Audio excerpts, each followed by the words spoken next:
सूरत में एक ऐसा शिव मंदिर है जिनकी स्थापना वाराणसी के राजा गजध्वज ने की थी। यह मंदिर का उल्लेख तापी पुराण में भी उपलब्ध है। यूट्यूब चैनल पे सर्वप्रथम पहली बार। तो क्या है यह मंदिर का इतिहास? जय मातापी। वाराणसी में राजा जयसेन का राज्य था।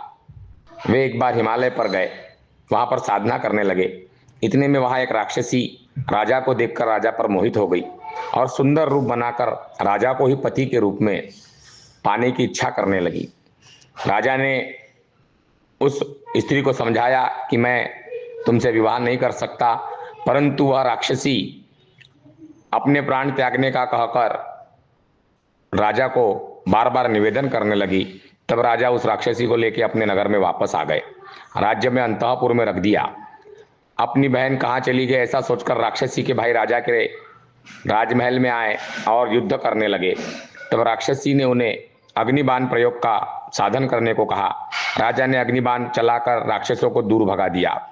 कुछ समय बीता, राक्षस पुनः अपनी बहन को पाने के लिए राजमहल में आए। बहन को तो नहीं देख पाए, उन्होंने राजा की रानी का अपहरण कर लिया। रानी को लेकर अपने राज्य में आ गए और उसे अपनी पत्नी बनाने के लिए प्रयास करने लगे, परंतु वह रानी अत्यंत प्रतिव्रता नारी थी। तब इस प्रकार राजा को जब पता चला तो राजा ने उन राक्षसों को मारकर वापस अपनी पत्नी को अपने नगर में ला दिया। राजा के यहाँ पर संतान का जन्म हुआ और कुछ समय पश्चात वह राजा मृत्यु को प्राप्त हुआ। राजकुमार को राजा बनाया गया। राजा एक बार वन में गए हैं और जल की इच्छा से उन्होंने एक तीर चलाया। उस तीर को चलाने से वह तीर एक गाय को लग गया, जिसके कारण गौ हत्या का दोष उनको लगा। राजा को कोढ़ रोग हो गया, अत्यंत दुख से युक्त हुआ। तब राजा के कोढ़ रोग के निदान के लिए एक ऋषि ने उन्हें गुप्तेश्वर लिंग के दर्शन की और तापी जल में स्नान की आज्ञा दी। राजा आए, ताप्ती जल में स्नान किया, गौ हत्या के पाप के निमित्त खूब क्षमा याचना की, गुप्तेश्वर पर जल चढ़ाया, जिससे उनका गौ हत्या का दोष दूर हुआ।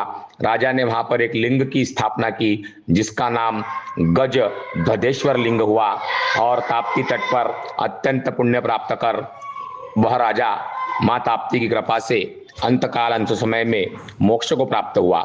जो भी मनुष्य गुप्तेश्वर गजध्वजेश्वर का दर्शन करता है उसकी सर्व मनोकामनाएं पूर्ण होती है और शिव की विशेष कृपा प्राप्त होती है। जय मातापी।